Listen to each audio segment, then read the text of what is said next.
Now we're going to take a look at these two, which are basically the same thing in that they are working with strokes to make a really interesting outline. So like those two had before, we're going to start off with the circle, holding down shift to make that perfect. And let's pick a different color. And so right now, it's probably hard to see at this distance, but if I come in, you can see a thin black line, and that's called a stroke. So the red is the fill, the stroke is the black, and they can easily be changed. Making sure this is highlighted, you can toggle that with these arrows toggling, and you can switch that. Now if I wanted a thicker stroke, I can come up to here, or I can come over here. And this, honestly, if you click on here, has the same information. So just different ways to get to the same thing. And again, if you can't find this over here, just come up to Window, scroll down to Stroke right there. So I come over here to Stroke, and I'm going to make this a little bit bigger. And you can also put in a custom size as well. So maybe I want it a little bit more decorative, like the ones I've shown you previously.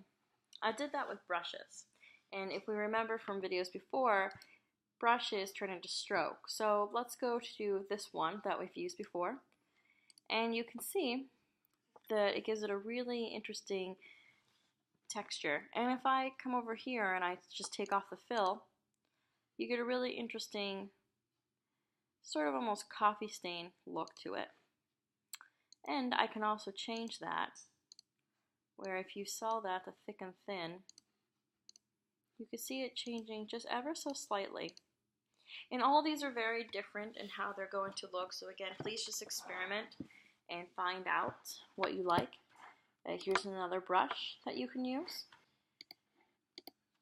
And so for some of these, they might not just work as well.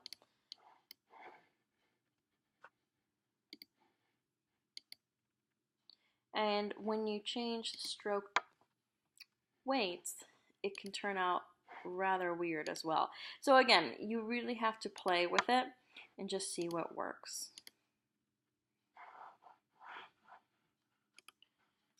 But here's another one as well. And again, I can come to my brushes, open brush library, and I can play with all of these. Some of course will work better. So how I got that more decorative one from the beginning is I went to Decorative, Elegant Curl, and Brushes. And so here's great options for you to play with. Again, here's something like this. I can make it a little bit bigger. And again, you saw how the shape changed because it's formatting itself around the stroke, around the circle shape that I created.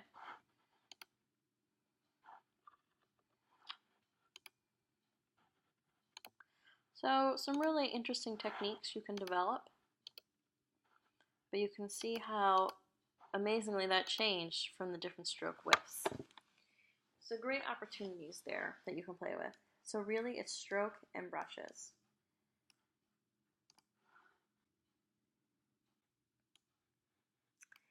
Now with this, it's still editable, so we can always change it, change the different stroke. But let's say I really like this, and I want to make it adjustable without it getting sort of funky in size, because sometimes when it's still in an editable version like this is, the sizing can get skewed in this program. So maybe if you're working quite large and then you go quite small, which is very plausible in a logo design, you can really lose the true thickness that you want in the stroke. So once you are satisfied with your stroke that you desire, I would always save the original. I usually put it in the corner over here. But once I'm done here, I'm going to go to Object and I'm going to go Expand Appearance. And so now you see this blue line. Again, I can change that. I can edit it. This I can no longer edit in that aspect. But I can erase it. I can shape build with it. I can change the color easily enough. All of that's easy to do. But now this is more of a graphic understanding where this is still a stroke editable understanding. And maybe I want some fun arrowheads, or maybe I need something for a coupon. You can work with these and get some really fun effects.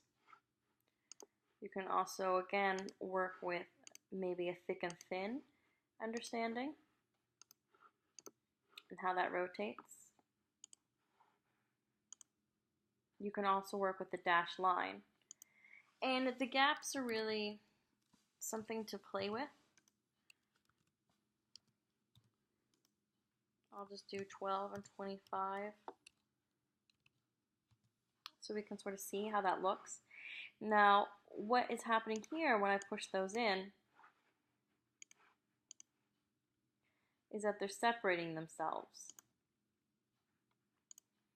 And you can see here it's a very cut off rectangular look, but if I come over here to cap, they round themselves and they sort of look like little jelly beans. Or if I come over here, it's still an end, but the anchor point is in a different location. And you can see they're a little bit longer actually. Projecting cap, butt cap, and round cap. These corners are slightly different where they work more in shapes. So we'll be getting to that at another time. But you have a lot of different options here. And you can also work with that. Now, InDesign has some really nice features as well. And they're different, and I think they're more fun sometimes than the Illustrator. But this is a great way to get you started and to have some fun with that. So now you know how to add a stroke by working with brushes to make unique shapes like this. So maybe you want something more elegant or something more a little bit fun and flashy and freeing. You can also work with sort of a coupon-esque cut line, working with editing the weight, the sizes, and also making sure you know how to object expand to make it into a graphic.